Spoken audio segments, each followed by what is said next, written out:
संत दर्शनाचा अनंत जन्मेचा शिन गेला मज वाटे त्याशी आलिंगन द्यावे कदा न सोडावे चरण त्यांचे त्रिविध तापाची झाली बोळवण देखिला चरण वैष्णवांचे मज वाटे त्याशी आलिंगन द्यावे कदा न सोडावे चरण त्यांचे एका जनार्दनी घडो त्यांचा संग न भावा वियोग जन्मोजन्मी मज वाटे त्याशी आलिंगन द्यावे कदा न सोडावे चरण त्यांचे विठ्ठला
चरण संतांची त्यांच्या कृपादाने कथेचा विस्तार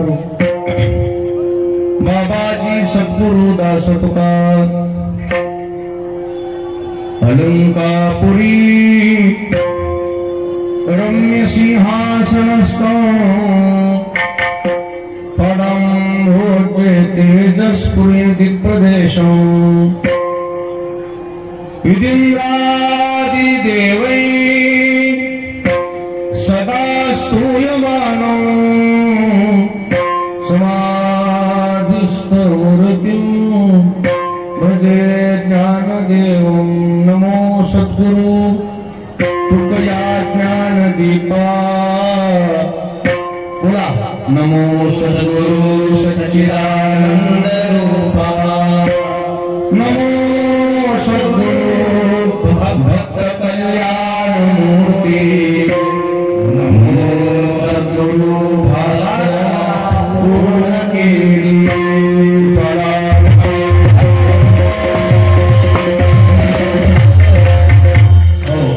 कैवल्य चक्रवर्ती सम्राट साधकांची महिला भगवान श्री ज्ञानोबा संजीवन समाधी सोहळा 727वा समाधी सोहळा कार्तिक यात्रा माता इंद्रायणीच्या पवित्र तीरावर देहूकर वाड्यामध्ये पूजनीय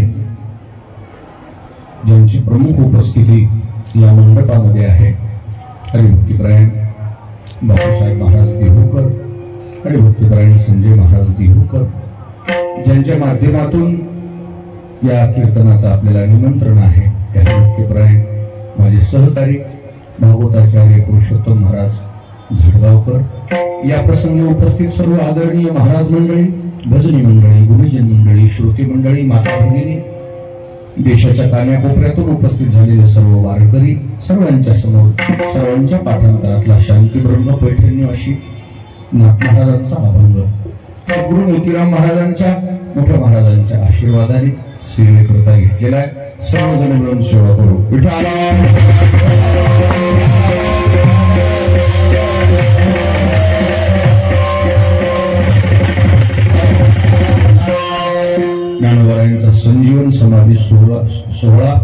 आणि एकादशीचा पर्व काळ आहे, फार मोठा पर्व काळ आहे. आणि या पर्व काळावर आपण सर्व आळंदीमध्ये उपस्थित आहोत. ज्ञानोबरायांचं दर्शन आपल्याला झालंय आणि तुकोबरायांचे दर्शन झाले. येता येता आपण दिंडी देहूवरून आली.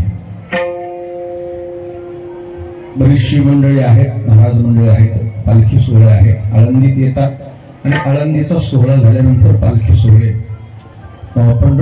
देहूला जातात आणि देहून पुन्हा आळंदीत येतात. मग पुन्हा पंढरपूरला किंवा आपापल्या पद्धतीने आपल्या क्षेत्रावर ती माघारी जातात. पण आपण 1-2-3 वर्षापासून असं सुरू केलंय की अगोदर तिकडे जाऊ आणि तिकडे येऊन मग इकडं महाराजांकडे अगोदर आपण जाऊ. आज मुक्काम केला यावर्षी आपण देहूला. खूप आनंद वाटला, खूप आनंद. आणि मग आता आपल्याला तुकोबारायांचे दर्शन झाले, ज्ञानोबारायांचे दर्शन झाले. महाराजांच्या समोर सेवेचा योग आहे आणि या निमित्तानं तुम्ही एवढ्या बहुसंख्येने उपस्थित झालेला आहात.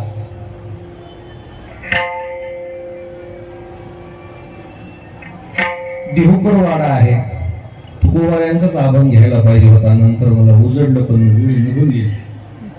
धन्याजी दिन संत दर्शनाच्या ऐवजी फक्त तिथं धन्याजी दिन झाले संत उजडलं. कधी उजडलं? ध्रुपदाव गेल्यावर. आता एकदा पुढे गेल्यावर पुन्हा महाग येणं ते काही मला उचित वाटलं नाही. आपल्याला महत्व संत दर्शनाचं सांगायचं होतं, तर त्यात काय झाले म्हणले काय, संत दर्शनाचा म्हटले काय, एकच आला असतं पण झालं. आता विठाला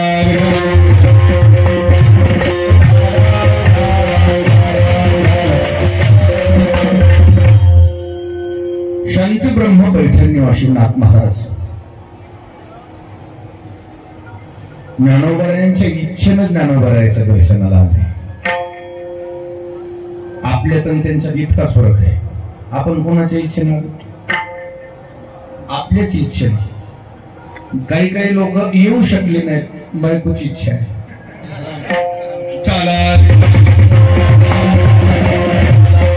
आमच्या सोबत आहेत काही काही माणसं, म्हणजे का नाही आला, बायको नाराज होऊ लागली. हो, तिच्या इच्छेनं चालायचं म्हणजे आपल्याला परमार्थ हो. काही वेळेस काही इच्छा आकांक्षा परमार्थात बाजूला ठेवावं लागतं. काही गरजा, काही इच्छा आकांक्षा बाजूला ठेवल्या तरच देवदर्शन संत दर्शन शक्य आहे, अन्यथा शक्य नाही. आणि म्हणून ज्ञानोबाराच्या दर्शनामध्ये नाथरायाचं जे दर्शन झालं आणि तुमचं आमचं जे दर्शन आहे स्वतःच्या इच्छेनं आणि देवाच्या इच्छेनं देवाला दर्शनाला जाणं. एकमेव नाथ महाराज आहेत जगामध्ये की ज्ञानोबाराच्या इच्छेनं आनंदीला आहे. काय कौतुक आहे. वारकरी संप्रदाय फार विशाल आहे. श्री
स्वप्नात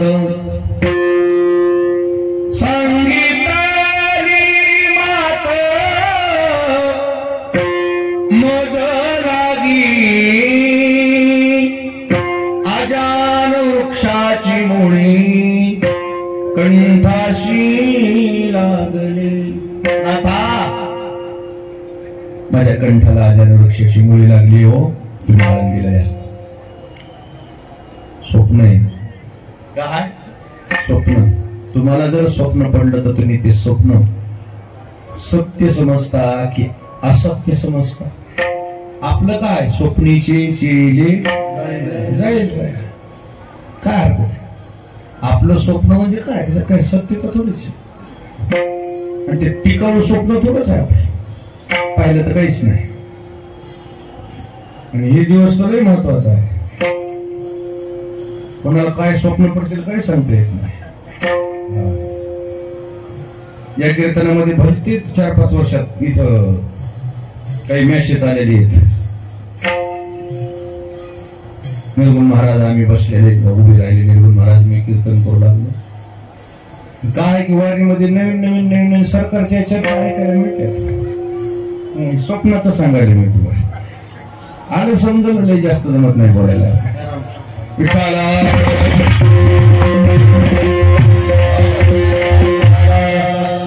स्वप्न पडलं. ते सकाळी सकाळी स्वप्न पडलं. सूर्य उदय व्हायच्या अगोदर नाही समजलं तर कसा करची बात.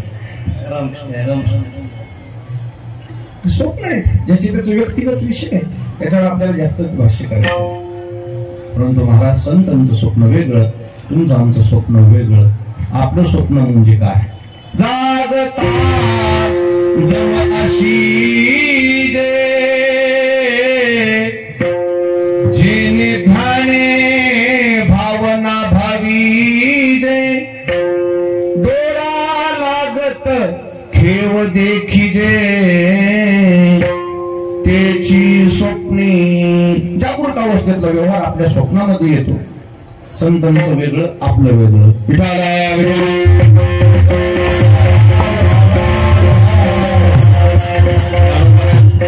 स्वप्नात गेले नाथ महाराजांची. नाथा, माझ्या कंठाला आजान वृक्षाची मुळी लागली. तुम्ही आळंदीला या आजान वृक्षाची मुळी काढण्याकरता. ऐसे स्वप्न होता आलो अलंकापुरी. स्वप्न जसं पडलं, महाराज ब्रह्ममुहूर्तावर उठलेली, स्नान देवपूजा केली, मार्गस्थ झाले आळंदीच्या दिशेने.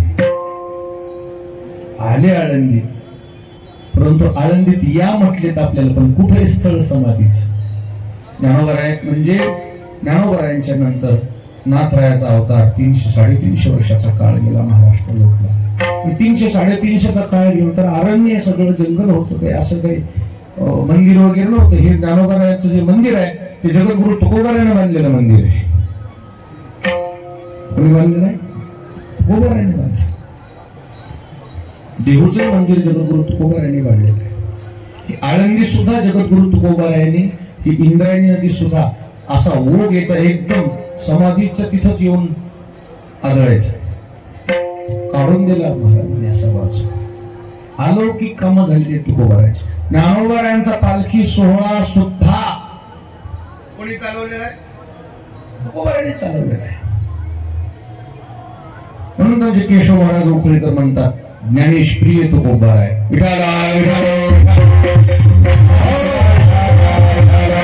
संत प्रकरणातले अभंग लिहिले तुकोबारायांनी. कदाचित आळंदीकडे तोंड करूनच बसले असतील महाराज. ज्ञानोबारायाकडे पाहूनच लिहिले.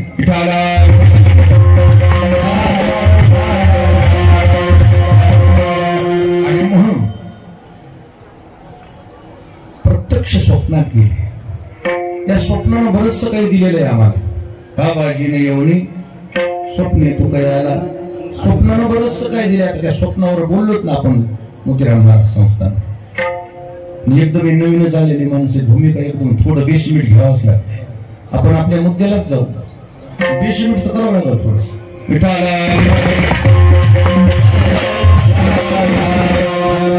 आले नाथ महाराज. स्नान विधी उरकला. पण ज्ञानोबरायाचं समाधी स्थळ नेमकं कुठे आहे? पुन्हा महाराज ज्ञानोबरायाचं ध्यान केलं असावं नाथांनी. ज्ञानेश्वरा ज्ञानेश्वरा ओम नमो श्री ज्ञानेश्वरा ज्ञानेश्वरा ज्ञानेश्वरा ओम नमो श्री ज्ञानेश्वरा माऊली येऊ कुठं पुन्हा दृष्टांत झाला नाथा बरोबर आला सिद्धेश्वराचं मंदिर आहे समोर आणि सिद्धेश्वराच्या मंदिरासमोर नंदी आहे आणि नंदी पासून माझ्या समाधी स्थळापर्यंत येण्यासाठी एक विवर आहे गुहा आहे प्रवेश आले नाथ महाराज पुढं सिद्धेश्वराचं दर्शन झालं आणि सिद्धेश्वराचं दर्शन झाल्यानंतर नंदकीश्वराच्या जवळ नंदी जवळ जाऊन नाथ महाराज उभे राहिले नंदी महाराज मला माऊलीने बोलवले नंदी सरकला हो नंदी शिवाचा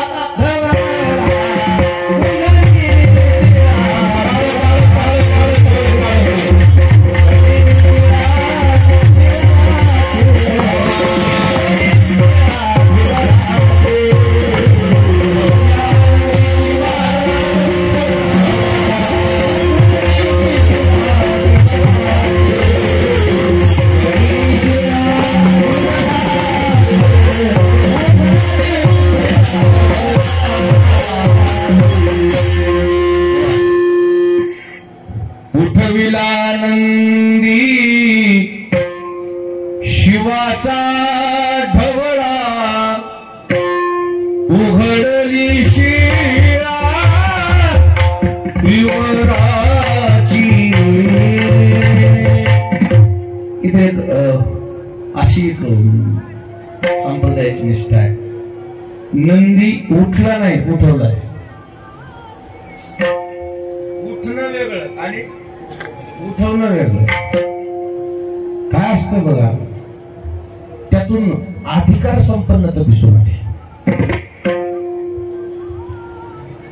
नंदी उठवणं सोपं नाही बघ हे जे कठाळे असते ना ते वेगळे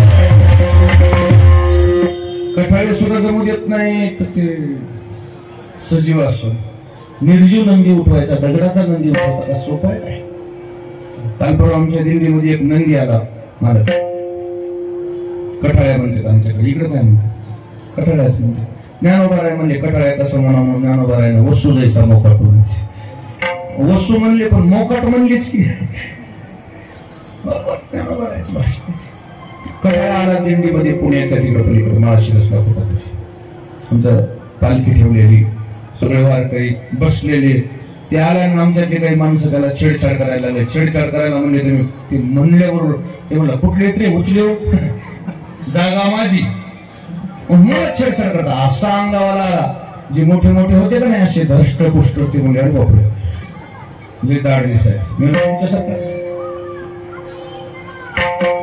माग माग माग माग माग माग सरकू लागले बसलेले सरकायले आथरून सरकायले स्वतः सरकायले बारीक लेकरू आलंय उग तिसरी चौथीचा त्याच्या कानाला धरून म्हणला चल तिकडं आणि मग त्याला तिकडे पाठवलं आमच्यातले जे होते का नाही मोठ्या मोठ्या छातीचे पाटलं ते म्हणजे असं तर आम्ही मग म्हणला मी आम्ही तुम्हाला घाबरलोच म्हणला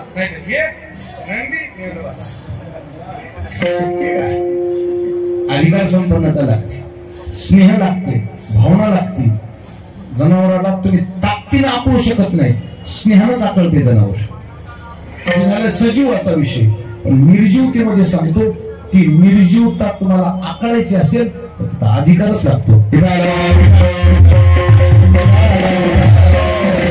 दगडाच्या नंदीला बाजूला सरक म्हणजे आवून तुकोबाळ्याचं तर असं उदाहरण आहे दगडाच्या नंदीचं दूध काढलंय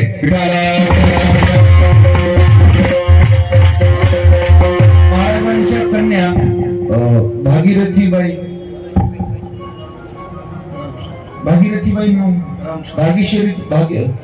भागीरथीबाई यांच्याकडे गेले महाराज भेटण्याकरता बाजूलाच गाव आहे येदवाडी बाजूलाच देहूच्या पलीकडून इंद्रायणीचं गाव आहे महाराजांच्या कन्येच येलवाडी. अचानक गेले महाराज. येता येता भेटून यावं म्हटलं. अचानकपणे आलेले, निरोप नाही, काही नाही. भागीरथीबाईनं इच्छा व्यक्त केली. वडिलांजवळ लेक हट्ट करते, बाबा मला वाटते 2 घास खाऊन जावं माझं. महाराज म्हणले, नाही बेटा, मला गडबड आहे, मला जावं लागते. उगं तुझं खुशाली विचारायला आलो, जाता जाता मधून मधल्या रस्त्यानं आलो. नाही बाबा, 2 घास खाल्ल्याशिवाय जाऊ नका. आता त्या काळातला लवकर होणारा स्वयंपाक, गडबडीनं होणारा स्वयंपाक म्हणजे फक्त शेवया. आता मॅगी आली. आता काय आली? मॅगी आली. पण पहिलं काय? शेवया. ताबडतोब होणारा पदार्थ. मग टाकणं खाली उतरणं सोबतच पाहिजे. पण त्या शेवयाचं वैशिष्ट्य असं आहे, आज एकादश आहे पण तुम्ही काही कल्पना करू नका. पण त्या शेवया खात असताना निदान किती गोष्टी आवश्यक आहे? 3. एक दूध, दुसरी साखर, तिसरं तूप. समजा साखरही नसली आणि तुपही नसलं तर निदान काय आवश्यक आहे? दूध आहे. आता आठवायला का तुम्हाला त्या शेवया? हा, मग एकादश आपली टिकली. आठवत नसले तर टिकले, बरं. आठवत असलं काय तोंडाला पाणी मी सुटू घेऊ नका. काय महाराज त्या शेवया केल्या, दूधच नाही केलं. दुधाशिवाय कशा खातात? बारीक तोंड केलं. लेकीचा चेहरा बापाला वाचता येतो, त्यालाच बाप म्हणा. ज्याला लेकीचा चेहरा वाचता येत नाही तो बाप कशाचा? जुन्या काळामध्ये शास्त्रामध्ये लेकीचं जे नाव आहे ते बापाच्या नावावरूनच ठेवलं जात होतं. बाप ही बापाची प्रतिमा आहे. मुलगी म्हणजे कोण आहे? प्रतिमा आहे. द्रौपद राजाची मुलगी द्रौपदी. बघा ना कसं नाव कसं होतं, असं होतं. वडिलांच्या नावावर आता जुन्या काळात मुलीचे नाव ठेवायची पद्धत आली. आता नवीनच पद्धत आली बाबा आहे. काय? नवऱ्याचं पहिलं अक्षर आणि पत्नीचं पहिलं अक्षर हे जोडायचे, झालं नाव लेकराचं. मग ते अर्थ असो का नसो, आमची पद्धत आहे. म्हणजे तुमची पद्धत. धन्यवाद. काय पद्धत आहे? पद्धत आहे. महाराज काय कौतुक. चेहरा वाचला तो कोबरायला. काय झालं बाबा? दूधच नाही हो. मग काय काळजी करते? आणतो की दूध. बागेला वाटलं कोणी ओळखीचं इथं असं जात असत. महाराज गेले. तिथं येलेश्वर नावाचं देवस्थान आहे. त्या येलेश्वराचं दर्शन घेतलं जगद्गुरु तुकोबाराने. दारातले जे नंदीक्षर होते, नंदी महाराज होते, त्या नंदी महाराजाला म्हणले लेकीची परीक्षा आहे आणि त्याच्याबरोबर माझी परीक्षा आहे.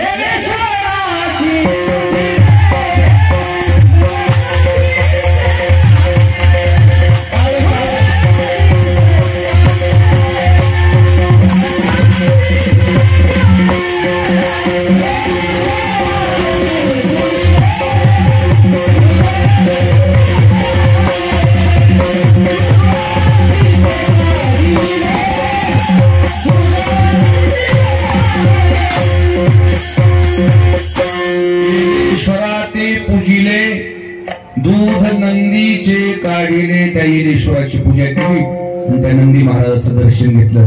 महाराज नंदीची गाय व्हायला काय वेळ लागत असं साधूला लक्ष ठेवलं. साधूची दृष्टी पडल्यावर ही नंदीची काय व्हायला वेळ, गाय व्हायला काय वेळ. जी ही निमिष मात्र त्याचा देह पालटिला आणि स्त्रियेचा तो केला. स्त्रीचा पुरुष करता येते, बैलाची काय करायला लागली अवघड का?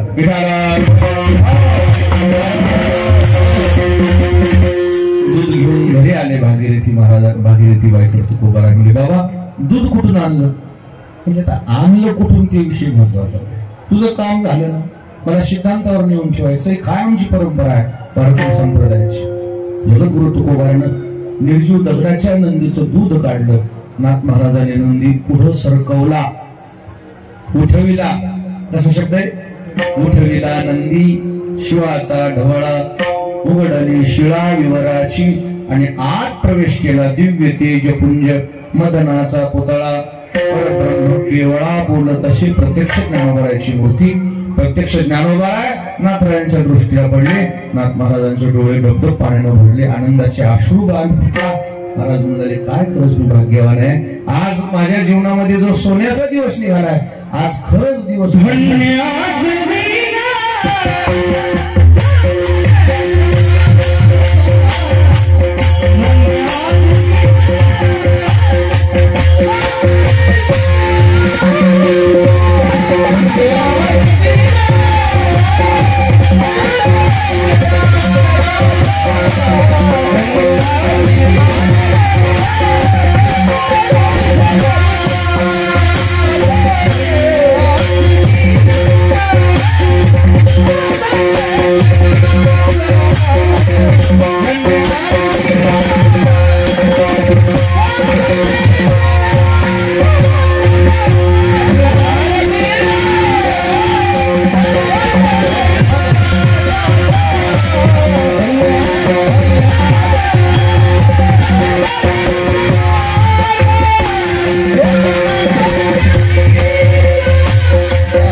खरंच माझ्या जीवनामध्ये आज दिवस चांगला निघालाय मग आता महाराज तुम्हाला त्या दर्शनानं तुमच्या जीवनामध्ये काय प्रचिती आल्याची वाटते माझा शीन हलका झाला म्हणजे अनंत जन्मीचा शीन गेला अनंत जन्मीचा का म्हटले आता किती जन्म झाला फेरा गणित नाही जी प्रत्येक मनुष्य जन्माला येत असताना काही त्याला काही लयबद्धता सांगितलेली आहे 20 लक्ष योनी वृक्षावाची घ्याव्या जलचरी भोगाव्या 9 लक्ष 11 लक्ष योनी किड्या माझी घ्याव्या 10 लक्ष भोगाव्या पक्षा माझी 30 लक्ष योनी पशुची घरी मानवा भितरी 4 लक्ष हा फेरा फिरून आल्याशिवाय मनुष्य जन्म मिळत नाही पण त्याच्यामध्ये अनंत जन्म म्हणायचं कारणच काय माहितीये का त्याचं कारण आहे जन्म हे 84च आहेत असा शब्द नाहीये मग एखादा जर मनुष्य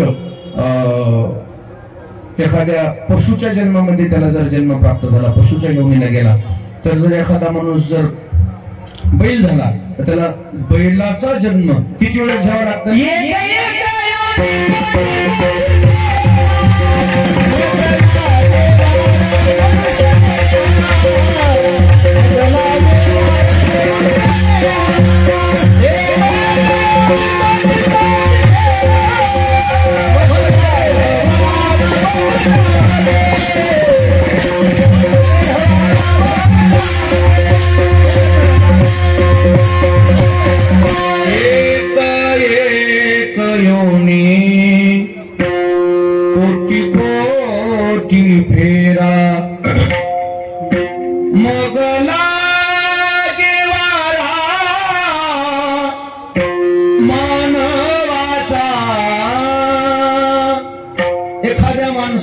जन्म मिळाला एखादा मनुष्य जर वडाचं झाड झालं वडाचं झाड तर ती किती वेळेस वडाचं झाड होते पुन्हा 1 कोटी वेळेस आता वडाचं झाड मरते कधी दुसऱ्या पारंब्यात टेकल्या की वड काय झाला नवीन झालं पुनर्जन्म झाला त्याचा कस काय शक्य आहे का एखादा माणूस जर कावळा झाला ना होऊ नये कोणी ते पुन्हा 1 कोटी वेळेस कावळा होणं सोपं आहे का कारण किती वेळेस एक कोटी. कावळ्याला मरण कधी म्हणतच नाही, अमृत पिऊन आले ती. हा बोला. 1000 वर्ष नागा, करोड वर्ष कागा. कागा म्हणजे कोण? काग. काग म्हणजे कावळा. कावळ्याचा जन्म एखाद्या माणसाला मिळाला, काम केल्याशिवाय मिळेलच. काही माणसं आहेत माणसं, पण त्याची नजर कशी आहे? कावळ्यासारखी. एका झाडाखाली काठीवाड घोडा बांधला होता. काठीवाड घोडा म्हणजे ते घोडा असा असतो, खाली बसतच नाही, आणि बसलं तर पण हा उठतच नाही. मालकाला सुद्धा कोण देत नाही कधी बसला, इतकी त्याची काही तेज नजर. घोडा बांधला होता, चिमटा घेतला तर काय निघेल? रक्त निघेल. त्या झाडावर पोपट कावळा बसला होता. ती पोपट म्हणला, हे कावळ्या. ते म्हणलं काय? बघ ना म्हणला, घोडा किती चांगला बांधला. ऐकलं त्या कावळ्यानं, न ऐकल्यासारखं केलं. पुन्हा हाक मारली, हे कावळ्या. ते म्हणलं, काय रे बाबा, बघ ना घोडा कसा चांगला बांधलाय. तुला असं म्हणलं त्याचा चांगुलपणा. कुठेतरी जखम आहे का म्हणला त्याला, मला चोच मारायला. म्हणजे ह्याची नजर फक्त जखमीवरच आहे.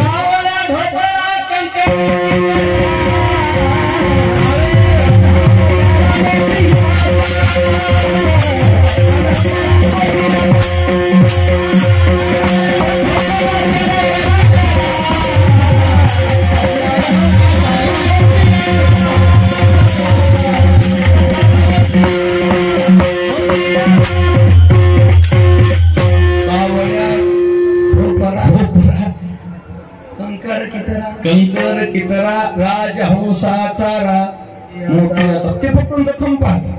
तसे कावळ्याच्या दृष्टीचे माणसं फक्त काय पाहतात? तुमचे दुर्गुण पाहतात. नजर कुठे जाईल मग? ते पुढच्या जन्मात 100% कावळाच होणार. कामच तसं आहे, तर मग तू राजहंस होतो का? कामावर आहे ना. जन्म घ्यायला लागे, जन्म ते कावळ्यासारखं केल्यावर त्याला राजहंस कुठून होईल? मग काय विषय नाही, जास्तीचा मला विस्तार करायचा नाही. दृष्टी कावळ्याच्या 1 कोटी वेळेस कावळा होतच नाही, मरतच नाही. मेला तर लाईट न शॉर्ट सर्किट न मरणार. कुठे एखाद्या वाहनाखाली तर सापडतच नाही. कावळे मेल्यासारखे दिसतात वाहनाखाली. ते कावळे नसतात, कोकिळा असतात. कावळा मेला, कावळा नाही, त्या कोकिळा आहेत. कावळ्यासारख्या दिसतात त्या. कावळा वाहनाखाली नाही, एका बुबळानं दोन्हीकडलं दिसते त्याला. तशी बुबळ लई भरपूर येत.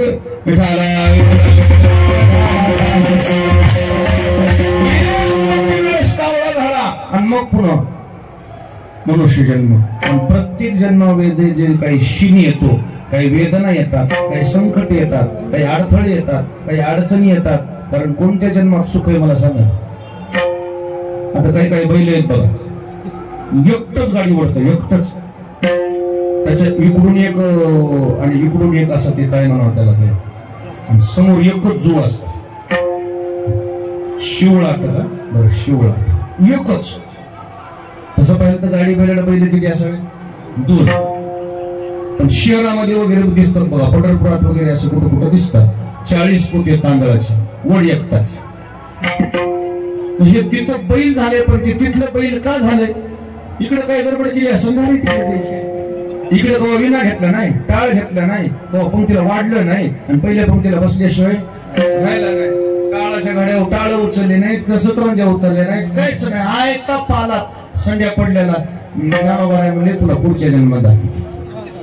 भर यात्रेत बैल झालाय, आणि भर यात्रेत ते माणूस जे आहे ना, ते ओढणं म्हणून त्याला आरी खूप झाले. आमच्याकडे आरी म्हणते. तर बैल जर चलच न गेला, असं टोकदार खिळा असतो, एकदम त्याला इंजेक्शन दिल्यासारखं इथं मांडीला, अरे बापरे म्हणा चल म्हणून. असले जे बैल आहेत ना, ते बैल विनाकारण झाले नाहीत. त्या बैलाला आधी समजलंच नाही कसं वागावं, म्हणून ते बैल झाले.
आता हे जे सांगितलं तुकोबाराने जे बैल सांगितलं ते घणीचा बैल आहे. घणी कळती का?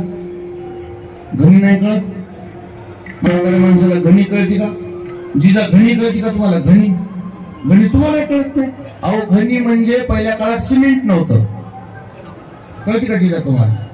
सिमेंट नव्हतं तर त्या सिमेंट सारखा पदार्थ तयार करण्याकरता नदीचा जाऊन काय आणायचा?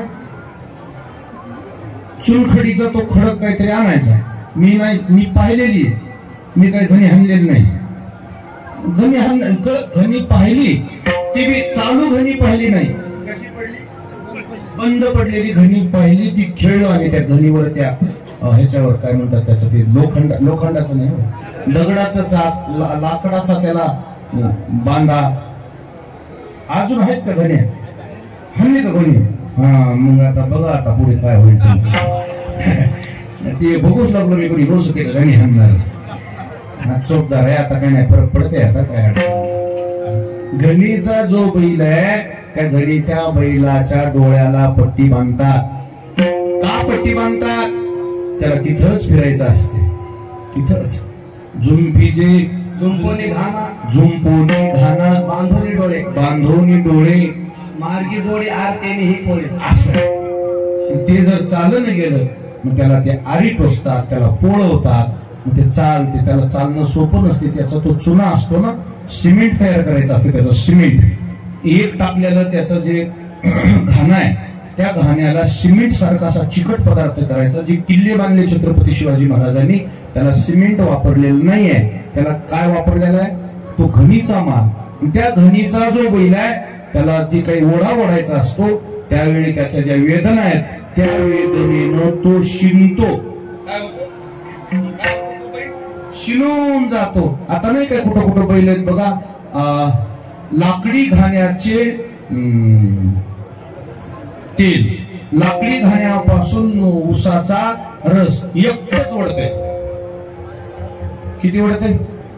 एकटच 12 तास ते चालू राहते उसाचा रस. 12 तास.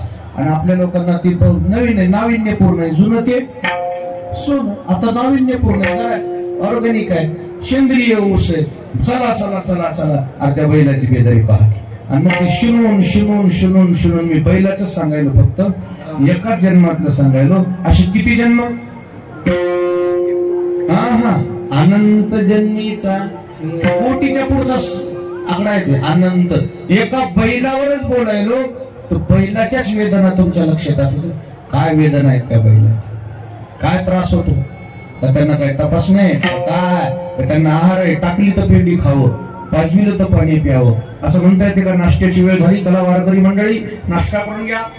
आणि जर यदा कदाचित नाश्त्याला 10-5 मिनिटं उशीर झाले, फडकऱ्याचे आणि त्या मठ चालकाचे कधी कधी आई वडील निघतील. काय सांगता येत? आई वडील निघतील म्हणजे समजलं नाही तुम्हाला? उतार करायला मोकळे. 10-5 मिनिटं उशीर होऊ द्या, सगळे घर जावायचे. कसे घर जावायच भाऊ? सोय करून घ्यायला आलेत का सोय करायला आलेत हेच समजून यायला.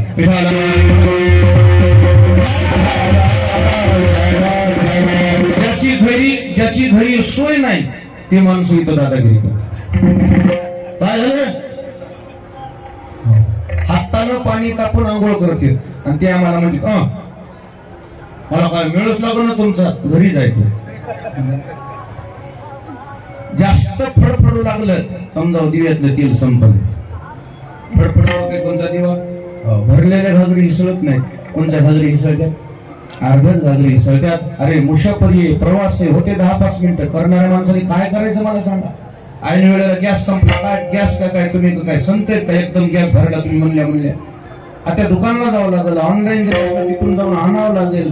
वेळ लागते. एक पाहुणा आला आणि तुमच्या घरी कळतंय किती वेळात स्वयंपाक होते. हजार माणसं घेऊन हे फडकरी मंडळी चालतात. काय त्रास असतो हे त्यांच्या जीवाला माहिती. बोलणाऱ्याला काय माहिती? फार कठीण, फार कठीण. जरा आपण प्रवासाला आलेले मंडळी आपल्या पूर्वजांना वारी कशी केली याचा विचार करा. जावाई नाही तुम्ही इथं. विठाला विठाला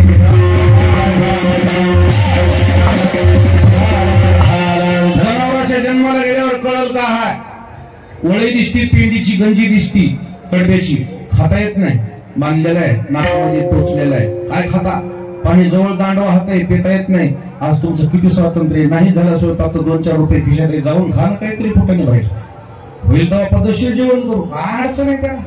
नाही म्हणलं मग नाही जमत बाबा, त्या पद्धतीनं गोष्टी चाललं पाहिजे. एक तर दिल्लीवाडी रडतच आले आषाढीला माझ्याकडे. म्हणलं काय झालं? मी मारलं लोकांना. म्हणलं का मारलं? दिल्लीमध्ये वाहनाच्या ह्याच्या ट्रॅफिक मध्ये ट्रक अडकलं म्हणजे स्वयंपाकाचं, जेवायला का केलं नाहीस म्हणून मारलं. म्हणजे तुम्हाला यावंच लागते नाही म्हणला म्हणजे मी पळून चाललो, मला जावं लागलं. मारलंच त्या.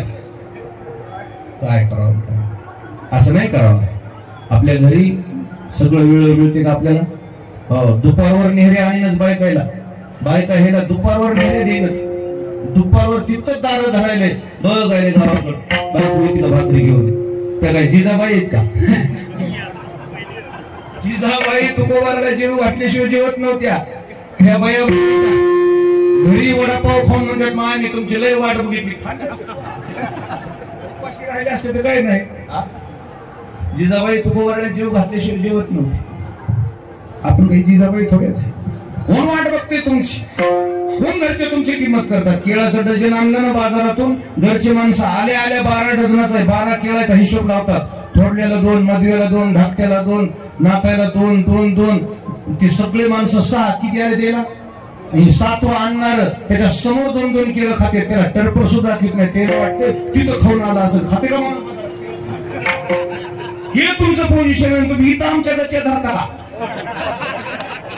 कसं काय स्वयंपाक झाला नाही म्हणून? अरे आम्ही करायलो खाऊ घालू उपकार माना.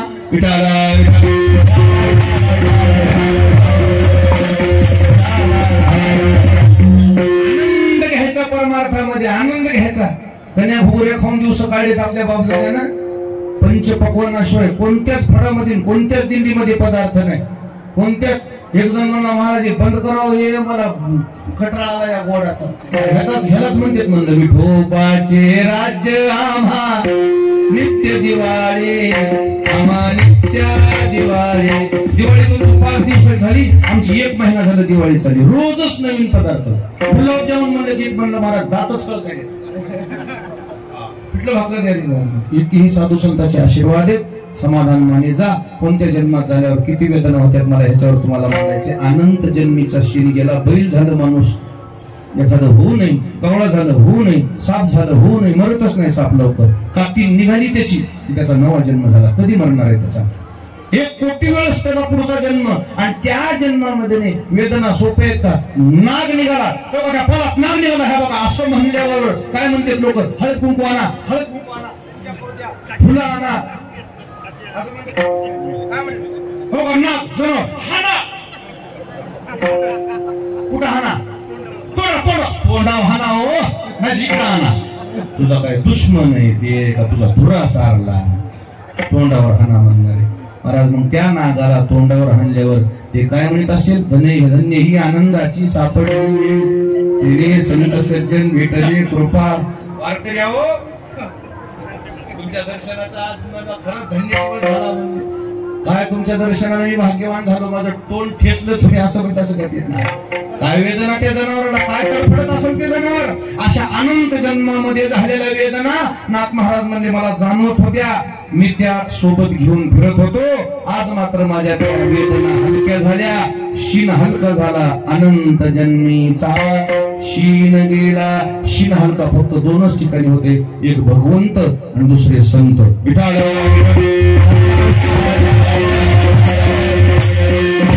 बाकीच्या लोकांच्या संगतीत शीन वाढते. शीन येते काय काय माणसं वाटते कवा उठून जाते की रे बाबा हे शीन येते. असं नकारात्मक बोलतय, असं नकारात्मक सोयरीक होत आली की म्हणजे तुम्ही त्या फर्नेसपूर कडे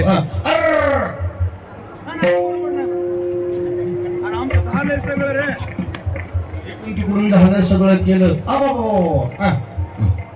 तुम्हाला काय, आम्हाला काय करायचं, तुम्ही करा भाऊ काय करायचं. असे नकारात्मक माणसाने निगेटिव्ह थिंकिंगच्या माणसानं गाव पेटविलेत. गावचे गाव पेटलेत. बसल्या काय हे बैल का हे बैल हे जोड हा हे बैल फक्त शोभा आहे, अवताला चढू शकत नाही, लिहून घ्या. कसं म्हणणार, लिहून घ्या माझ्याकडे, अवताला चढू शकत नाही. हे तिकडले बैल आहेत ते ह्याचे ते अवताचे बैल नाहीत, ह्यांना आणलेत मोठ्या प्रमाणात, चलत नाही. तू हाणून बघितलेस का? नाही. म्हणलं आपण मी अंदाज काढला 2 वाजता होतंय ते काम होणार नाही असं करून टाकतंय. आधीच त्याचं दही काय करून टाकतं, चाल म्हणायला गेले की त्याला बसलेलं महागल्ल म्हणतंय, तुम्ही महाग म्हणाले का? हो अवघड चाल म्हणतो तुमची फजिती होईल, म्हणजे याचं दही आधीच खाचलं म्हणायची तो होतीच, त्याला कसं का होणार रेटीत होतं की कुठं हुकली असती, त्याला आधीच म्हणतात. ते शिकलेलं बरं संगीत अलंकार आहे, तुला आडकाठे 5 मात्रात म्हणेन, मग तुला कुठं समन कुठं हे कळायचं नाही, सगळे लोक हसतील. मला कस करू महाग होय मायकाच्या. हे असले जे बेने आहेत की नाही रोपटे, गाव रोपटे निगेटिव्ह थिंकिंगचे असल्याच्या जवळ बसलं की शीन येत. खरं सांगतो तुम्हाला, शारीरिक थकवा वेगळा, मानसिक थकवा वेगळा.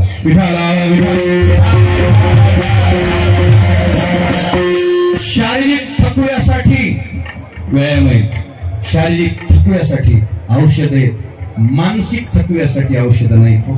माणसाचं मनोबल खचलं ना, माणसाचं शरीर निकामी होते हो. आणि मनोबल खचणं सगळ्यात मोठं पाप आहे. मनोबल खचवायचं नसेल आणि ते निगेटिव्ह थिंकिंगचे गावगाव माणसं झाली, वट्ट्यावर बसल्यावर काय काम नाही केलं म्हणून ते त्याचं नाव कुचरवट आहे. मालकाच्या समोर बोलता येत नाही, पण ते शिन कशाने येते ते तर सांगावं लागेल. म्हणतो शिन येणार कशानं, या शिन येणाऱ्या दृष्टी लोकांच्या संगती बसलं की शिन येते. त्यांचे विचारच नकारात्मक असतात. निगेटिव्ह थिंकिंग आणि पॉझिटिव्ह थिंकिंग अशा 2 बाजू आहेत. सकारात्मकता असली पाहिजे. होते का? होते. चल म्हणतो तू लढ म्हणलं, माणसं कमी झाली जात. तू लढ, आम्ही सकारात्मक होतंय ना. पहिल्या प्रयत्नात काही लोकांनी UPSC MPSC नीट जी पहिल्याच प्रयत्नात, आणि ते जे सिनियर असतात का त्या ह्याच्यात अभ्यासाच्या खोलीला काय म्हणतात, स्टडी सर्कल, स्टडी सर्कल मध्ये गेले ना, ते सिनियर असतात का ते म्हणते ज्युनियर आहे का? म्हटले हो. कोणाचे क्लासेस आहेत? फलाण्याचे. अगोदर कोणी कॉलेजला होता? फलाण्याचे. 2-3 वर्ष आराम करा. त्याला वाटतं की 3 वर्षाशिवाय आपल्याला आपण पास होणार. आणि तो पहिल्या प्रयत्नात पास झाला पाहिजे असा अभ्यास कर. सिनियरनं म्हणावं ना, पहिल्याच प्रयत्नात MPSC उत्तीर्ण झाला पाहिजे. या नोट्स घे माझ्या, याचा नोट्स घे, खरा अभ्यास. असे माणसं म्हणणारे कमी झालेत. आणि म्हणून शिनायलेत लोक कुठेही कोण्या क्षेत्रामध्ये शिन यायला, कोण्या क्षेत्रामध्ये. आणि त्या शिनलेल्या लोकांना हॉस्पिटलमध्ये इलाज नाही आहे. तो शिन हलका होण्याकरता त्याने फक्त कोणाच्या दाराला यावं, ज्ञानोबा राहायचे. कारण तिथं गेल्यावर निवारेला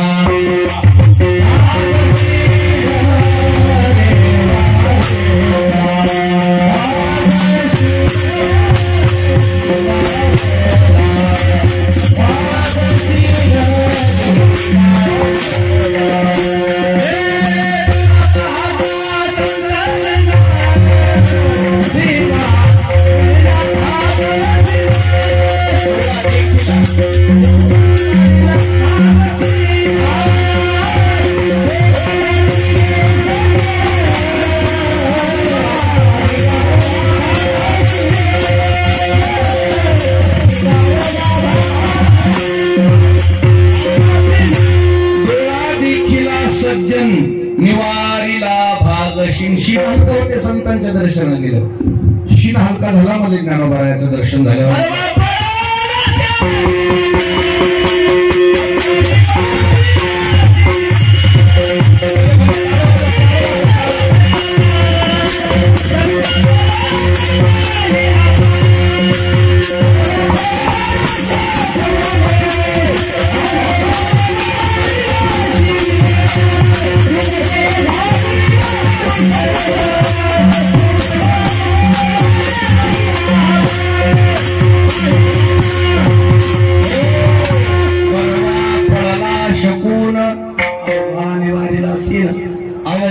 निवारिला शीन तुमचे झाली तुमचे झाली या दर्शन जन्म मरण नाही आता शीन कशाने येते माणसाला या जन्मातून त्या जन्माच्या जन्मातून त्या जन्मामध्ये एक जन्म झाला फेरा गणित नाही जी आणि कोणत्याही जन्मामध्ये वेदनेशिवाय जन्मच नाही येताना वेदना आल्यावर वेदना जाताना वेदना इथं जेवढे बसलेले वारकरी खरं सांगा बरं तुमच्या जीवनामध्ये असे किती दिवस आले असतील की त्या दिवशी तुम्हाला वाटलं असेल की आता आत्महत्या केलेली बरी प्रत्येकाचा अनुभव असतो जीवनामध्ये काय जगण्यात अर्थ आहे काय काय जिन आहे का काय नशिबाला आलंय इतकं चांगलं वागून हे वागून काय करायचे बरेच माणसं अशा स्थितीतून जातात काय करायचे माळीलाच म्हणतात अशा स्थितीतून जातात की आता नकोच मेलेलं परवडलं याला म्हणतात शीन असे नकारात्मक विचारानं काही माणसाला जी शीन होतात ती शीन हलकं व्हायची शक्ती फक्त कोणाच्या दारात आहे ज्ञानोबारायांच्या दारात आहे संतांच्या दारात आहे संताजवळ गेले की माणसाचा शीन हलका होते त्यांना पहिल्या शीन हलका होते अनंत जन्मीचा शीन गेला शीन काय येते बाबा शीनाच्या वेदनाच तसे आहेत काय शीन तेच माणूस या वेदनेनं जो देखे सो दुखिया बाबा सुखिया कोई नहीं है रे राजा दुखिया प्रजा दुखिया दुखिया जंगम जोगी जो देखे सो दुखिया